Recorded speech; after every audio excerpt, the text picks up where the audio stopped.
নবী জনাবে মুহাম্মদ রাসূলুল্লাহ সাল্লাল্লাহু আলাইহি ওয়াসাল্লাম 10 মুহররম মক্কা থেকে যখন মদিনায় হিজরত করতে যাইতেছেন, দেখতেছেন ইহুদিরা রোজা রাখছে। কি রাখছে ভাই?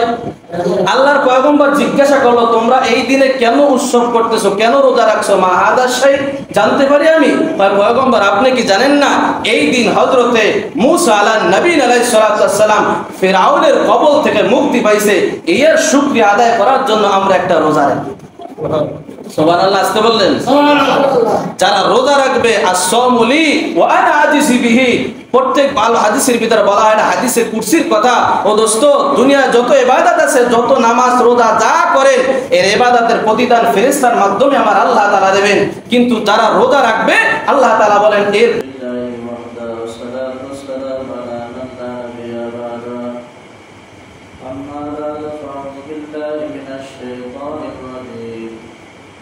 بسم الله الرحمن الرحيم وذكر فإن الذكر تنفع المؤمنين وقال النبي صلى الله عليه وسلم الصوم لي وأنا أجزي به اللهم صل على سيدنا ونبينا وشفيعنا وحبيبنا ومولانا محمد صلى الله عليه وعلى آله وأصحابه وبارك وسلم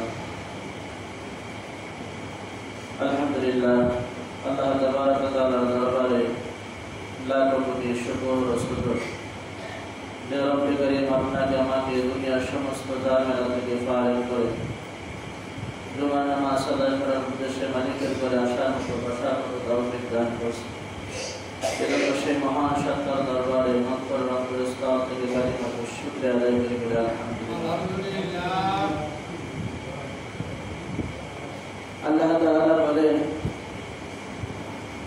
যত মাস আছে এই মাসের ভিতর 4টা মাস আল্লাহ তাআলার কাছে দামি, 4টা মাস আল্লাহ তাআলার কাছে মর্যাদাশীল। তার ভিতরে একটা হলো মুহররম মাস। যেহেতু মুহররম মাস চলতেছে, আজকে মুহররম মাসের 8 তারিখ। কয় তারিখ? আরবি কয় তারিখ? 8 তারিখ।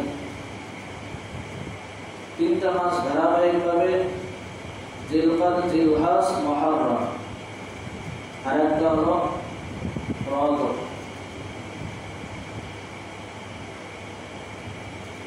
এই 4টা মাস আল্লাহ তাআলার কাছে অত্যন্ত দামি মাস, পছন্দের মাস। আল্লাহ তাআলা বলেন, আল্লাহ রাসূল বলেন হাদিসে কুরসির কথা, আফদালুস সিয়ামে বা'দা রমাদান ইয়ামুল আশুরা। এই মাহে রমজানের রোজা ফরজ হওয়ার আগে আশুরার রোজাকে আল্লাহ তাআলা ফরজ করেছিলেন। কি করেছিলেন? আশুরার রোজা, মুহররমের যে রোজা আমরা দুইটা রোজা রাখি, এই রোজাটা ছিল ফরজ। এই রোজাটাকে এত সম্মান করতেন ইহুদি খ্রিস্টান যারা আছে, সবাই বেধর্মী যারা, তারাও এই রোজাকে সম্মান করতেন, এই রোজা রাখতেন, আশুরার মাসটাকে সম্মান করতেন। এই মাসে ঝগড়া বিবাদ, মারামারি, কাটাকাটি, হানাহানি, যত প্রকার অশ্লীলতা আছে, এইগুলা দ্বারা বিধর্মী যারা, তারাও এই মাসকে সম্মান করে এই সব কাজ থেকে বিরত থাকতেন, ফিরে থাকতেন, যেটা গুনার কাজ। আর এই মুহররম মাস আল্লাহ তাআলার কাছে সম্মানিত মাস, এই জন্য এই মাসে গুনার কাজ করা যাবে না। এই মাসকে অনেক সম্মান করবে। এই আশুরা মুহররম যাকে বলা হয়, মুহররমের 10 তারিখ, এটা খুব একটা গুরুত্বপূর্ণ একটা দিন। এই দিনটা, কারণ এই দিনটা আল্লাহ তাআলা ইতিহাসের কিতাবে লিখতেছে 100টা বড় বড় ঘটনা ঘটাইছে। কতটা? এই পৃথিবী দেখতেছেন, এই পৃথিবী একদিন সৃষ্টি হয়েছে, ওই দিন সৃষ্টি হয়েছে, ওই দিনের নাম ছিল ইয়াউমুল আশুরা, অর্থাৎ মুহররমের 10 তারিখ। কয় তারিখ? মুহররমের 10 তারিখ। বড় বড় নবী, বড় বড় পয়গম্বর, বাবা আদম আলাইহিস সালামের দোয়া যেই দিন কবুল হয়েছিল, ওই দিনও ছিল 10ই মুহররম। ওই দিন কি ছিল? 10ই মুহররম, আশুরার দিন ছিল। ইউসুফ পয়গম্বর যখন পানিতে পড়ে মাছের পেটে গিরে গেল, মাছে খাইয়া ফেলাই। উনি ওই আযাব থেকে, ওই মাছের পেট থেকে যেদিন বের হয়েছে, মুক্তি পাইছে, ওই দিন ছিল 10ই মুহররম। বলেন না সুবহানাল্লাহ। এইরকম ভাবে অসংখ্য অগণিত ঘটনা হাদিস এবং কিতাবের ভিতর উল্লেখ আছে। পয়গম্বর নূহ আলাইহিস সালাতু ওয়াস সালাম 950 বছর দিনের দাওয়াত দিয়েছে। কয় বছর? 950 বছর দিনের দাওয়াত দেওয়ার পরে মুসলিমায় কিছু মুসলমান ইসলাম ধর্ম গ্রহণ করছে। কোন কোন বর্ণনায় আছে 80 থেকে 82 জন। 950 বছর পর দাওয়াত দেওয়ার পরে এই মুসলিমায় কয়েকজন মানুষ মুসলমান হওয়ার পরে উনি অনাবরত দিন এবং রাত এই উম্মাতের প্রতি মেহনত করছে, খেদমত করছে, যে এই উম্মত কিভাবে দুনিয়ার শান্তি থাকতে পারে, শান্তিতে আখিরাতে কিভাবে মুক্তি পাইতে পারে। এই জন্য উনি দিন রাত 24টা ঘন্টা শুধু উম্মতের জন্য ফিকির করছে। শুধু তিনি ফিকির করছেন তা না, প্রত্যেকটি নবীর এই দায়িত্ব ছিল। কথা বলেন ঠিক কিনা? নবীদের যেই কাজ, হযরতে আদম আমাদের সেই একই কাজ, কাজ ভিন্ন না, কাজ এক, তবে মর্যাদার দিকটা ভিন্ন আছে। মর্যাদার দিকটা কি ভিন্ন আছে। তো দিন এবং রাত অনাবরত 24টা ঘন্টা শুধু উম্মতের ফিকির করত, উম্মতের টেনশন করত, উম্মত কিভাবে মুক্তি পাবে, কিভাবে জান্নাতি হবে, এই খারাপ কাজ থেকে কিভাবে বেঁচে থাকবে। এই জন্য নূহ পয়গম্বর 24টা ঘন্টা ফিকির করছে উম্মতের জন্য। বলেন সুবহানাল্লাহ। এই 950 বছর দাওয়াত দেওয়ার পরে 80 থেকে 82 জন যখন ইসলাম ধর্ম গ্রহণ করছে, শেষ পর্যায়ে আর মুসলমান হইতেছে না। তেনারও বিশ্বাস হয়ে গেছে মনে হয় আর কেউ ইসলাম ধর্ম গ্রহণ করবে না। দাওয়াত দিতে তিতা হয়ে গেছে। এখন মানুষ আর দিন গ্রহণ করতেছে না, মানুষ বেদিন হইতেছে, মানুষ অগ্নি পূজা করতেছে, মানুষ বিভিন্ন তারকায় বিভিন্নভাবে বিচ্ছিন্ন হয়ে গেছে। পয়গম্বর নূহ এবার আল্লাহ তাআলার কাছে বরদোয়া করছে, হায় আল্লাহ, এই জাতিকে তুমি ছাইরো না, এই জাতিকে আমি সকাল সন্ধ্যা অনাবরত আমি দ্বীনের দাওয়াত দিতেছি, তাবলীগ করতেছি, এরা আমার কথা শুনতেছে না, এরা আমার কথা কানে নিতেছে না, এরা মুখ ফিরে যাইতেছে, আমার কথা এরা গ্রহণ করতেছে না। মালিক, তুমি এদেরকে তুমি ছাইরো না, এদেরকে তুমি আযাবের ব্যবস্থা করো। কি করো? আযাবের ব্যবস্থা করো। প্রত্যেকটি নবী হলো মাসুম, আর প্রত্যেকটি নবীর দোয়া আল্লাহ তাআলা সাথে সাথেই কবুল করেন। যেমন মা বাবার দোয়া কোনো সময় বিফলে যায় না, ওটা দুনিয়ায় কাজ হয়, না হলে ওটা পরকালে আল্লাহ তাআলা জমা রেখে দেয়, কাজ হবেই হবে। ওই রকম ভাবে নবীদের দোয়া ওইভাবে কোনো বিফলে যায় না, প্রত্যেকটি দোয়াই আল্লাহ কাজ করাই দেয়। তো এই নবী যখন দেখলো যে এখন এই জাতি আর ইসলাম ধর্ম গ্রহণ করতেছে না, আর কালেমার পতাকা চলে আসতেছে না, এখন এই জাতির জন্য নবী বরদোয়া করছে। কি করছেন? বরদোয়া করার পরে বলতেছে, আল্লাহ এই জাতিকে আপনি ধ্বংস করেন, কারণ এর প্রজন্মে যারা আসবে এরাও ইসলাম ধর্মের বিরোধিতা করবে, এরাও ইসলাম মানবে না, দিন মানবে না। অতএব এদেরকে আর জমিনে রাখার কোনো প্রয়োজন নাই, কারণ জমিনে তো তারা থাকবে যারা আপনার সকাল সন্ধ্যা আপনার ইবাদত করবে, জিকির করবে, তাসবিহ করবে, নামাজ পড়বে। এদের জন্যই তো এই দুনিয়া সাজাইছেন। কথা বলেন ঠিক কি?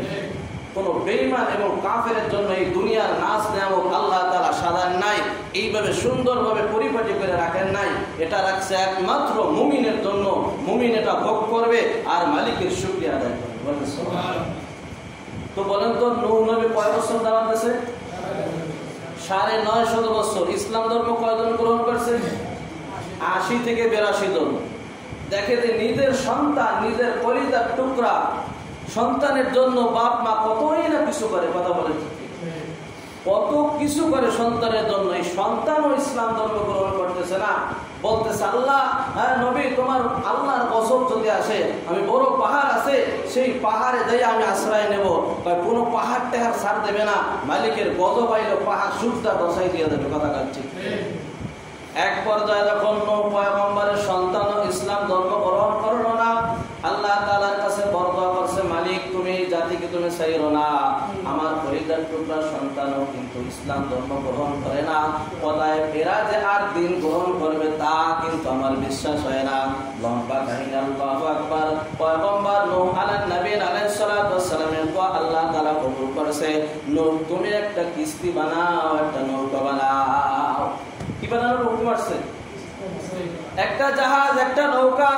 আল্লাহ তাআলাকে পয়গম্বর নূহ আলাইহিস নবী আলাইহিস সালাতু ওয়াস সালাম প্রশ্ন করছে, হায় আল্লাহ, এই জাহাজটা বানাবো আমি কি দিয়া? লোহা দিয়া না কাঠ দিয়া? আল্লাহ তাআলার হুকুম আসছে, নূহ পয়গম্বর এই জাহাজটা বানাবা তুমি একটা কাঠ দিয়া। কি দিয়ে বানানোর হুকুম আসছে? কাঠ দিয়া। এবার আল্লাহ তাআলার কাছে বলতেছে, হায় আল্লাহ, কাঠটা কি কাঠ হবে? আল্লাহ তাআলা বলতেছে, শিকল কাঠ, সুন্দর কাঠ যাকে বলা হয়। এই কাঠ ইতিহাসের পাতায় লিখতেছে ওই দিন পর্যন্ত দুনিয়ায় কোনো এই গাছ ছিল না।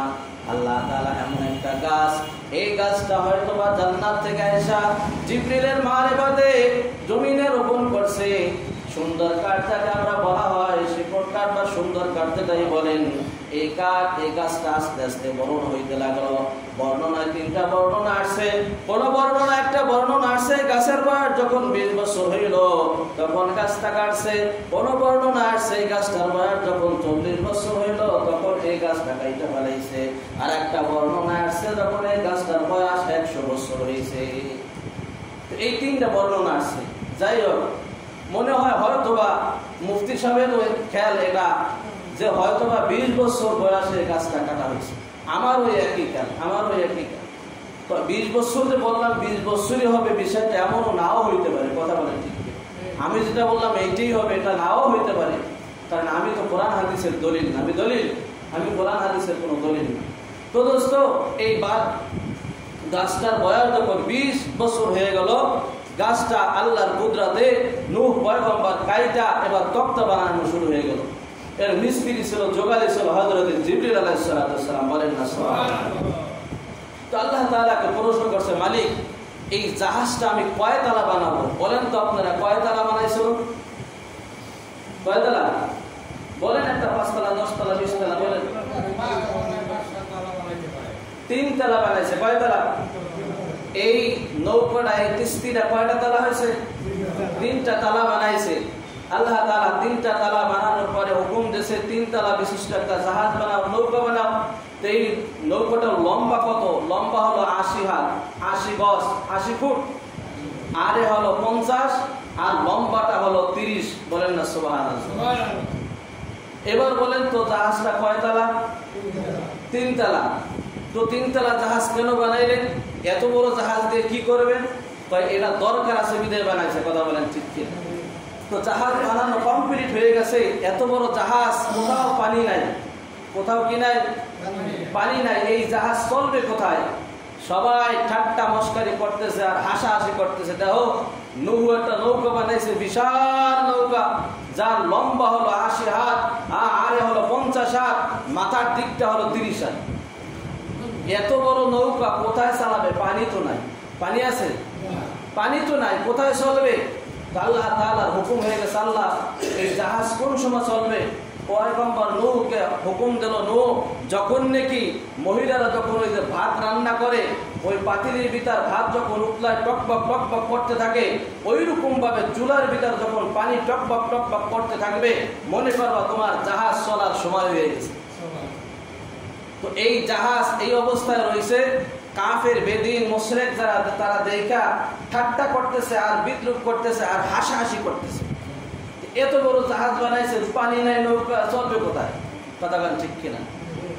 তো সবাই এই জাহাজ দেখে আর হাসে। কাফেররা আস্তে আস্তে আস্তে আস্তে এক পর্যায়ে এই জাহাজের ভিতর পায়খানা করা শুরু হয়ে গেছে। কি করে? এই 3 তালা বিশিষ্ট জাহাজটারে পায়খানায় ভইরা ফেলাইছে। কি করছে? নূহ বলল, আল্লাহ, তোমার হুকুমে আমি নৌকা বানাইলাম, তুমি পেলাবন্ত বাহিজা থেকে ধ্বংস করবা, এই জন্য আমি তোমার হুকুমে নৌকা বানাইলাম। কাফেরের বাচ্চারা কি করলো? অপেক্ষা করতে তাহলে দেখো আমি কি খেলা খেলাই। সমস্ত কারিগর, সমস্ত খেলার মালিক কে? সমস্ত কারিগর হলো আমার আল্লাহ। কথা বলেন ঠিক ঠিক? তো এই নৌকা যখন কানায় কানায় ভরে গেছে ওই ময়লায়, এবার ওই এক বুড়ি মহিলা চিন্তা করলো যে সবাই যখন নূহর উপর নৌকায় হাগে বাথরুম করে, তা আমি একটু যাই।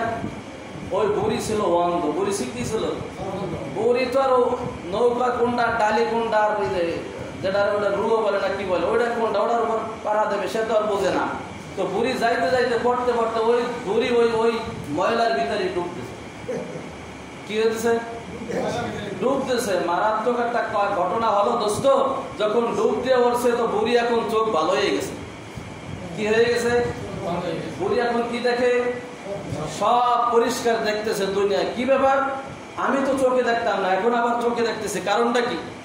এই ঘটনা যখন কাফেরদের মাঝে ছড়াই গেল, যারা কুষ্ঠ রোগ আছিল তাদের গায়ে যদি একটু নাপাকি লাগাই দিত বা একটু খাইতো সাথে সাথে ভালো হয়ে যেত।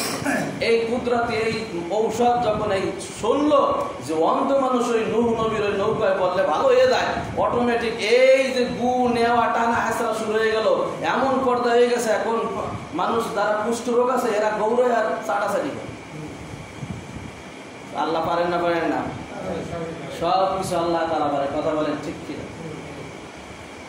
এক গবেষক বলতেছে যে আমরা যে বাথরুমে যাই, বাথরুমের ভিতরে এই যে হাজারো পোকা আছে, আছে কিনা? হ্যাঁ, এখন তো দেখা যায় না, এখন তো ডিজিটাল জামানা। আগের জামানায় বাথরুমের বড় অভাব ছিল। কথা ঠিক কিনা? মাঠে ঘাটে যে জায়গা পাইতাম ওই জায়গায় মারতাম কিনা? ও তো হাঁকছি মাঠে ঘাটে এদিক সেদিক। কিন্তু এখন ডিজিটাল জামানা, সব বাথরুম গুলো অ্যাটাচ বাথরুম হয়ে গেছে। কথা বলেন ঠিক কিনা? ঘরের ভিতর বাথরুম।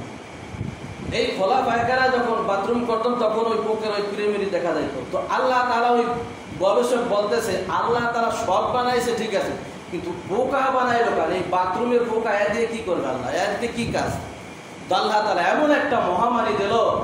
আল্লাহ তাআলা বলেন ফাবি আইয়ি আলাই রাব্বিকুমা তুকাযযিবান, আমার এমন কোন কোন নিয়ামত আছে যে নিয়ামতকে তোমরা অস্বীকার করবা। আমি আল্লাহ তাআলা কোন জিনিস বেহুদা বানাই নাই, প্রত্যেকটা জিনিস বনি আদমের উপকারের জন্য বানাইছে। তো এই ব্যক্তির, এই ভদ্রলোকের চোখ অসুস্থ হয়ে গেল, চোখ রোগ হয়ে গেল। তো সমস্ত ডাক্তার কবিরাজ বাড়িটা খাইছে, দেখে এখন মাদ্রাস নিয়ে গেছে চোখের বিশাল বড় ডাক্তারের কাছে। বলতেছে তোমার একটা চিকিৎসা আছে, তুমি করতে পারবা কিনা তা আমি জানি না, তবে এই চিকিৎসা যদি তুমি করো তাহলে হয়তোবা তোমার রোগ থেকে তুমি মুক্তি পাবা। তা বলেন তো কি চিকিৎসা? যত প্রকারের কষ্ট হোক, যত যা লাগুক, আমি এই যত টাকা লাগুক আমি করতে রাজি।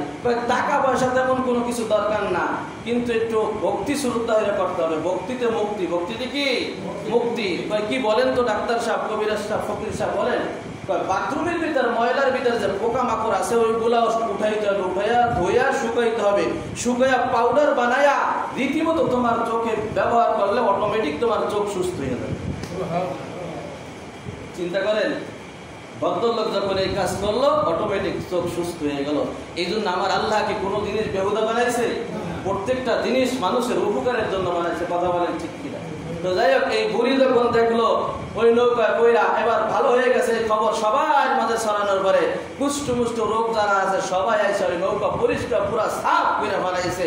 আল্লাহর অর্ডার ছিল, হুকুম ছিল, যখন নাকি চুলার ভিতর পানি টপ টপ টপ বকর করতে থাকবে, উতলাইতে থাকবে, ওই সময় জাহাজ চলার সময় হয়ে যাবে।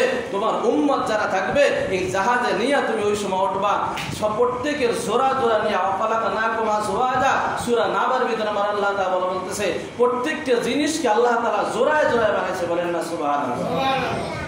তো এই প্রত্যেকটি জোড়া জোড়া নিয়ে তুমি এই জাহাজে উঠবা। হঠাৎ তার স্ত্রী এইরকম ভাবে ভাত রান্না করতে গেছে, এখন দেখে চুলার ভিতর পানি টকবক টকবক করে জল উঠতেছে। এই খবর যখন তার স্বামীকে বলছে, স্বামী আমার দেখেন চুলার ভিতর তো পানি এইরকম ভাবে ফুটতেছে, কি ব্যাপার বুঝতে পারি না, কারণটা কি? মাহাদা সেই বলতেছে এখন তো সেই সময় হয়ে গেছে, এখন জমিনে জাহাজ চলার সময় হয়ে গেছে, আল্লাহ গজব এখন শুরু হয়ে যাবে, আমার উম্মতকে নিয়ে তাড়াতাড়ি আমি এই নৌকায় উঠে যাই। কথা বলেন ঠিক কিনা? তিনটা বর্ণনায় আসছে এই চুলাটা হলো আম্মাজান হাওয়া আলা নবী আলাইহিস সালাতু ওয়াস সালামের হাতের চুলা। বলেন না সুবহানাল্লাহ। শেষ পর্যন্ত নবীর সিরিয়াল আসতে আসতে নূহ নবীর স্ত্রীর পর্যন্ত আসছে। তো দোস্ত এই চুলা কোথায় লাগাইছে? তিনটা বর্ণনা আসছে। একটা বর্ণনা আসছে হিন্দুস্তানে এই চুলাটা দেখাইছে আর জ্বালাইছে রান্না করার জন্য, আর একটা বর্ণনা আছে মক্কার গলিতে, আর একটা বর্ণনা আছে বাইতুল মুকাদ্দাসের প্রথম গেটে এই চুলাটা জ্বালাইছে। বলেন না সুবহানাল্লাহ। তো এই চুলায় যখন পানি দেখতেছে, পানি দেখা তার উম্মতের জন্য এবার ডাকতেছে, বলতেছে আল্লাহ তুমি তো বলছো ওয়াখালাকনাকুম আজওয়াজা, প্রত্যেক প্রাণী মানুষ এবং জিন যারা আছে তাদেরকে জোড়ায় জোড়ায়, তো আমি মানুষ যারা আছে আমার জাতি উম্মত যারা আছে যারা ইসলাম ধর্ম গ্রহণ করছে তারা কে নারী আর কে পুরুষ তা আমি জানি, কিন্তু এই পশুর ভিতর কোনটা পুরুষ পশু কোনটা মহিলা পশু, কুত্তার ভিতর কোনটা মহিলা কুত্তা আর কোনটা পুরুষ কুত্তা তা তো আমি আল্লাহ জানি না, আমি এগুলা কিভাবে যাচাই বাছাই করবো? নূহ তোমাকে আমি পদ্ধতি শিখাই দিই যাচাই বাছাই করার জন্য, তুমি এইভাবে যাচাই বাছাই করে তোমার নৌকায় উঠাবা, আর যারাই তোমার জাহাজ করবে তারাই মুক্তি পাইবে, আর সব ধ্বংস হয়ে যাইবে, কেউ বাঁচতে পারবে না। কথা বলেন ঠিক? তো নূহ পয়গম্বর কে আল্লাহ তাআলা হুকুম দিল, যেহেতু জাহাজটা বানাইছিল কয়তলা বিশিষ্ট? 3 তলা। প্রথম নিচতলা এইটা হলো পশু পাখি যারা আছে, বাঘ সিংহ এইগুলা যারা আছে এইগুলা প্রথম তলায় থাকবে, নিচের তলায়। দ্বিতীয় তলায় থাকবে হলো গবাদি পশু, হাঁস মুরগি গরু ছাগল ইত্যাদি ইত্যাদি, এইগুলো থাকবে দ্বিতীয় তলায়। আর তৃতীয় তলায় থাকবে আশরাফুল মাখলুকাত। বলেন না সুবহানাল্লাহ। তো কিভাবে উঠাবে? তো উঠানোর পদ্ধতি আল্লাহ তাআলা শিখাই দিলেন, তোমার 2টা হাত প্রশস্ত করো, সামনের দিকে রাখো, ডান দিক থেকে যখন কোনো প্রাণী উঠবে মনে করবা ওইটা পুরুষ প্রাণী, আর বাম দিক থেকে যখন কোনো প্রাণী উঠবে মনে করবা ওইটা মহিলা প্রাণী। বলেন না সুবহানাল্লাহ। আল্লাহু আকবার। এইভাবে হাত দাঁড় কইরা আসমানের দিকে তাকাই রয়েছে পয়গম্বর নূহ। কোনো কিছু আসতেছে না, কোনো মাখলুকাত আসতেছে না। হঠাৎ আল্লাহর হুকুম আইছে, আল্লাহ কোন সময় আসবে আমার জাতি, কোথায় আসবে, কই কেউ তো আসতেছে না।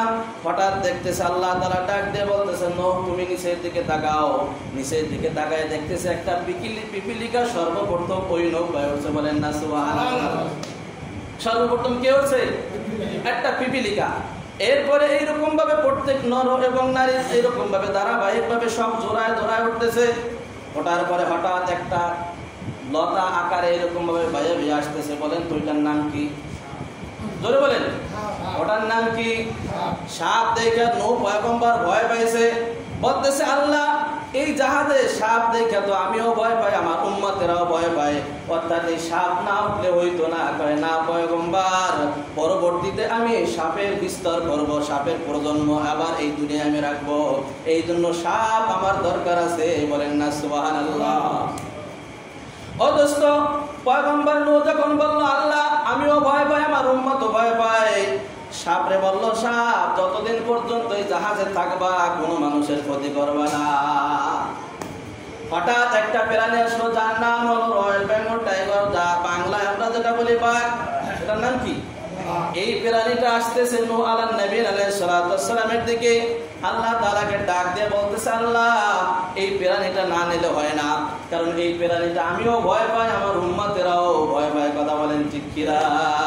বলতেছে পয়গম্বর ভয় পায় না, তুমি নবী মানুষ, তুমি ভয় পাইলে হবে? তুমি ভয় পাইলে তোমার উম্মতেরাও তো ঘাবড়াবে, কারণ ভয় পাওয়ার কোনো সুযোগ নাই। তুমি বাঘের মাথায় হাত দাও। আল্লাহু আকবার। কুদরতি হাত যখন পয়গম্বর নূহ আলাইহিস সালামের হাতটা বাঘের মাথায় রাখছে, দেখে বাঘের মাথায় প্রচন্ড জ্বর আসছে। বলেন না সুবহানাল্লাহ।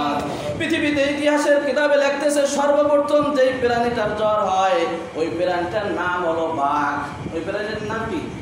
পৃথিবীতে সর্বপ্রথম মানুষের কোনো জ্বর আসে নাই, আগে ছিল বাঘের জ্বর।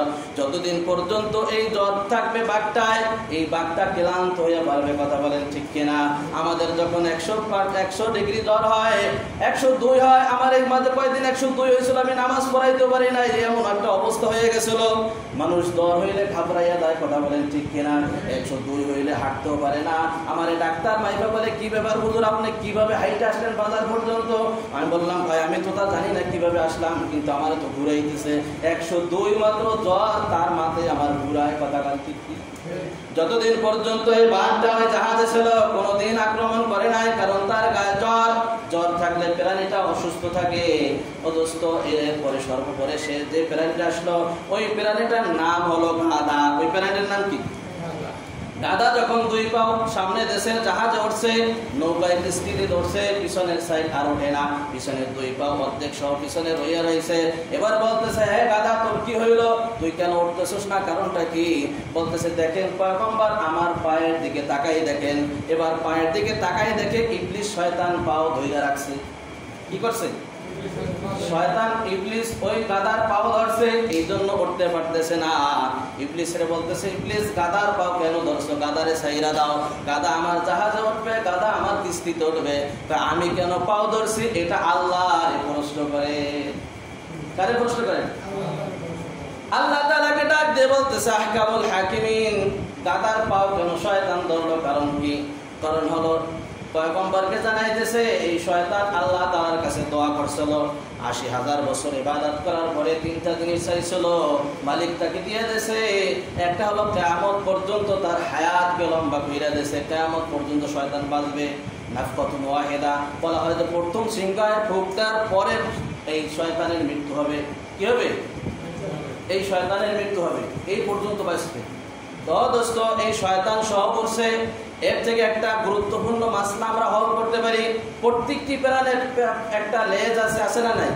কুত্তার একটা লেজ আছে, গরুর একটা লেজ আছে, ছাগলেরও একটা লেজ আছে, কিন্তু এইসব লেজে না দইরা শয়তান কেদ লাজা গাদার লেজটাই না ধরলেন। কারণ হলো যারা কোরআন হাদিসের বিরোধিতা করবে, যারা মসজিদের বিরোধিতা করবে, যারা আলেম ওলামাদের বিরোধিতা করবে, তারা মনে করতে হবে এরা ইন্টারন্যাশনাল গাদা।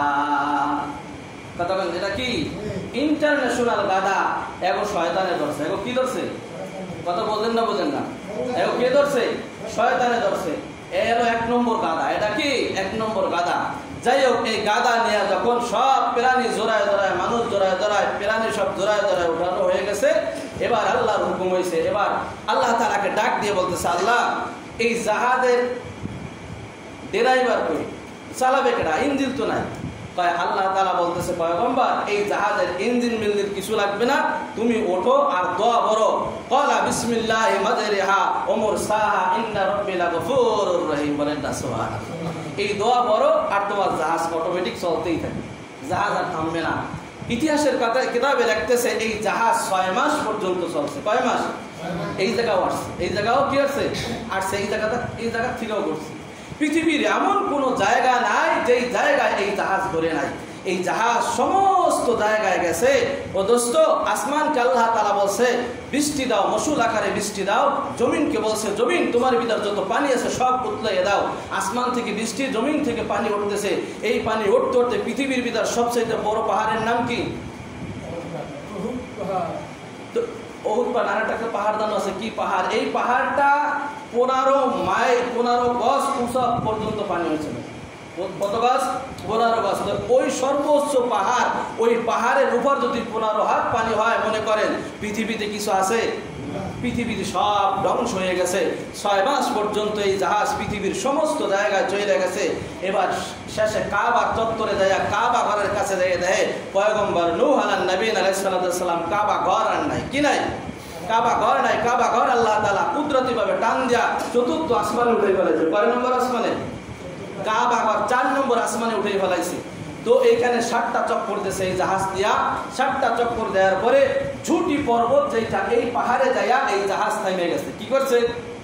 এই জাহাজ থামার পরে আল্লাহর হুকুম হয়েছে, হ্যাঁ পয়গম্বর নূহ, তুমি এবার তোমার উম্মত সহ নিরাপত্তায় তুমি জমিনে নামো। বলেন না সুবহানাল্লাহ।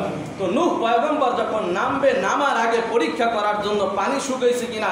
৬ মাস পর্যন্ত আসমান থেকে পানি, জমিন থেকে পানি উঠতেছে, এই পানি শুকাইছে কিনা এইটা পরীক্ষা করার জন্য সর্বপ্রথম কাককে পাঠাইছে। কাক, যাও জমিনে যাই দেখো যে পানি শুকাইছে কিনা। কাক এবার আইসা, এবার ওই কাক আর ফিরতেছে না, লম্বা টাইম হয়ে গেছে। নূহ নবী একটু মন খারাপ হয়েছে, কারণটা কি? আসতেছে না কেন কাক? কি হলো?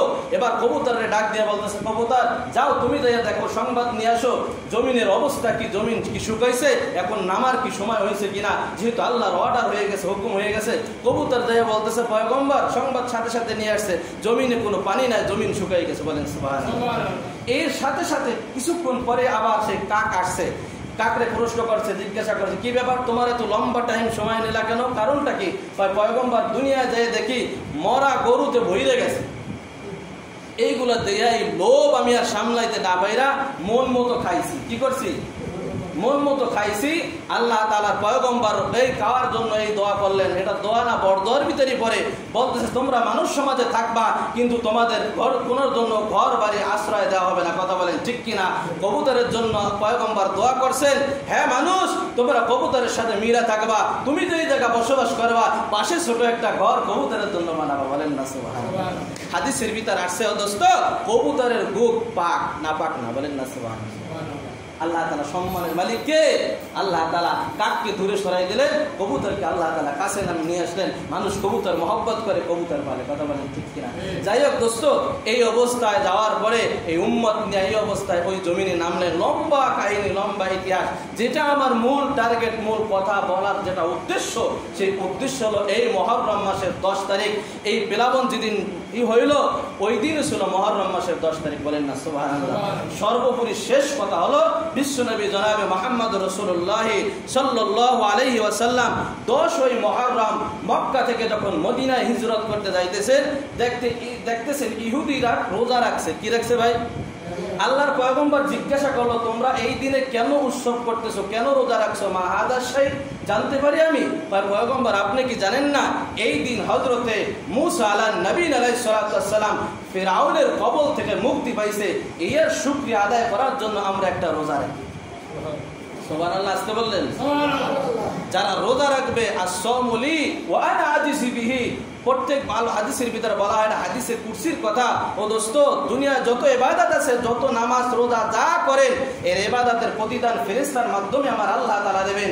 কিন্তু যারা রোজা রাখবে আল্লাহ তাআলা বলেন এর প্রতিদান আমি নিজ হাতে দান করব। বলেন সুবহানাল্লাহ। তো ওই দিন বুঝে আসবে যে সুবহানাল্লাহর কি দাম, দুনিয়া একটা রোজার কি দাম, ওই দিন বুঝে আসবে। এখন হাজারো চিল্লাইলে আমার মতো মৌলবী আপনাকে রোজা রাখাইতে পারবে না। কথা বলেন ঠিক কিনা? যদি আপনাকে আল্লাহ না রাখায়, আল্লাহর সেই ভয় আর মহব্বত আর আজমত আর সেই জান্নাতি খানার লোভ না থাকে, তাহলে আপনি পারবেন না। কথা বলেন ঠিক কিনা? এবার পয়গম্বর বলতেছে যেহেতু নবী আমার কাছের নবী আর নবী তো আমার ভাই মুসা, যেহেতু আমি তার কাছে, ইনশাআল্লাহ আগামী বছর আমি বেঁচে থাকলে আমি ওয়াদা করলাম 2টা রোজা করব। কারণ ইহুদিরা যা করে তার ব্যতিক্রম আমাদের করতে হবে। কথা বলেন ঠিক কিনা? ইহুদিরা যেটা করবে ওটার ব্যতিক্রম রাসূল কইরা গেছে। কারণ এক সময় দেখে দেয় ইহুদির বাচ্চারা কি করতেছে, কালো মেহেদি প্রত্যেকে ব্যবহার করতেছে, যারি পাইকা জুনা হয়ে গেছে কালো মেহেদি করতেছে। আল্লাহ রাসূল বলতেছে তোমরা শুধু কালো বাদ দিয়া অন্য যত যা আছে রং ব্যবহার করো, কোনো অসুবিধা নাই। কারণ ইহুদিরা যা করে তার বিপরীত মুসলমানদের করতে হবে। কথা বলেন ঠিক কিনা? যেহেতু রসুল সে পরের বছর জীবিত নাই, রসুল জীবিত নাই, হুকুম তো আর রুখসত হয়ে যায় নাই, হুকুম তো আর বাতিল হয়ে যায় নাই। হুকুম বাতিল হয়েছে, হুকুম কিয়ামত পর্যন্ত থাকবে। আল্লাহ রসুল বলতেছে যারা মুহররমের 2টা রোজা রাখবে, আশুরার দিন 9-10 অথবা 10-11, এই 2টা রোজা যে ব্যক্তি রাখবে আল্লাহ তাআলা পিছনের 1 বছরের গুনাহ খাতা মাফ করে দেবে। আর আমরা সবাই গুনাহগার, কারণ রাসূল বলেছে কুল্লুকুম খাত্তাউন, আমিও গুনাহগার, আমিও পাপী, আপনারাও পাপী, সবাই পাপী। কেউ বলতে পারবে না আমি গুনাহ করি না, এই কথা কেউ বলতে পারবে না। যেহেতু আমার নবী বলছে আমার উম্মতরা সবাই গুনাহগার, এজন্য আমিও পাপী, আপনারাও পাপী। এই পাপ মোচন করার জন্য 2টা রোজা রাখার দরকার আছে না নাই? যারা রোজা রাখবো, আজকে 8 তারিখ, দিন চলতেছে 8 তারিখ, 9 তারিখ হবে আসরের টাইম পাল্টানো হয়, আরবি তারিখ আসে, আসরের নামাজের পরেই তারিখ পাল্টাই যায়, আরবি তারিখের হিসাব, আর ইংরেজি তারিখ পাল্টায় রাত 12টার পরে। কথা বলেন ঠিক কিনা? এই জন্য আজকে রাত্রে আমরা ভাত খাবো 9 তারিখে। আজকে রাত্রে যেহেতু রাতটা হলো শনিবারের রাত, শুক্রবারের রাত্রে চলেই গেল কিনা? শনিবারের রাত, শনিবার রোজা থাকবো, আবার শনিবার রাত্রে ভাত খাবো, রবিবার রোজা থাকবো। শনি এবং রবি এই 2টা রোজা রাখা যাবে তো ইনশাল্লাহ? যাবে তো ইনশাল্লাহ? আল্লাহ তাআলা আমাদের সকলকে তৌফিক দান করুক। আর যারা শোনেন না, যারা শুনছেন, প্রত্যেক মহিলাদের কাছে এই মেসেজটা পৌঁছে দিবেন। কথা বলেন ঠিক? শনি এবং রবি 9-10 মুখস্থ করেন, 9-10 অথবা 10-11। উত্তম হলো রসুল বলছে হাদিসের ভিতর 9-10, 9 তারিখ এবং 10 তারিখ। 10 তারিখ যেহেতু মুহররম, সর্বোপরি শেষ কথা হলো এই পৃথিবী যেদিন ধ্বংস হয়ে যাবে ওই দিন থাকবে 10ই মুহররম। কথা বলেন ঠিক কিনা? আল্লাহ তাআলা যে কথাগুলো বললাম আমি